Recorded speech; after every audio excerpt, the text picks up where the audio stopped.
சாயப்பாவின் பிரம்ம முகூர்த்த பூஜை. இது மற்ற பிரம்ம முகூர்த்த பூஜை மாதிரி இல்லாமல் ஒரே ஒரு நாள் மட்டும் அதிகாலையில் 4 to 5 மணிக்குள்ளே நம்ம செய்யணும். இதுக்கு தேவையான பொருட்கள் 3 அகல் விளக்குகள். அந்த அகல் விளக்குகளை கிழக்கு திசையில் 1, மேற்கு திசையில் 1, வடக்கு திசையில் 1 ஏற்றணும். இந்த பூஜைக்கு தேவையான மற்ற பொருட்கள் ஏதாவது ஒரு பிரசாதம், கல்கண்டு, பேரிச்சம்பழம், ட்ரை ஃப்ரூட்ஸு ஏதாவது வைக்கலாம். அப்புறம் கற்பூரம், அப்புறம் மலர்கள், உதி கலந்த தண்ணீர் இதெல்லாம் வச்சு நம்ம விளக்கு ஏற்றிட்டு பாபாவை மனதார வேண்டிக்கணும். அதுக்கப்புறமா ஸ்ரீ சாய்நாத ஸ்தவன மஞ்சரி அந்த புத்தக பாடல்களாக இருக்கும், அதை முழுவதுமாக நம்ம பாராயணம் பண்ணணும். நம்மளால் படிக்க முடியாட்டா அது யூடியூப்பில் பாடலாக இருக்குது, அதை போட்டு முழு மனதோட ஒன்றி நம்ம கேட்கணும்.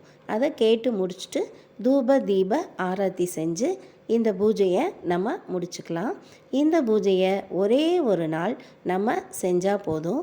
ஒரு நாள் செஞ்சால் கூட இதோட பலன்கள் மிக அற்புதமாக இருக்கும். நமக்கு ஏதாவது ஒரு பிரச்சனைனா நம்மளால் யார்கிட்ட போய் நிற்க முடியும்? சாயப்பாட்டை தான் உரிமையாக கேட்கலாம். பிரம்ம முகூர்த்த நேரம் என்பது எப்போவுமே சிறப்புக்குரியது. அதில் ஒரு பூஜை செய்யும்போது அது மிகவும் சிறப்புடையது.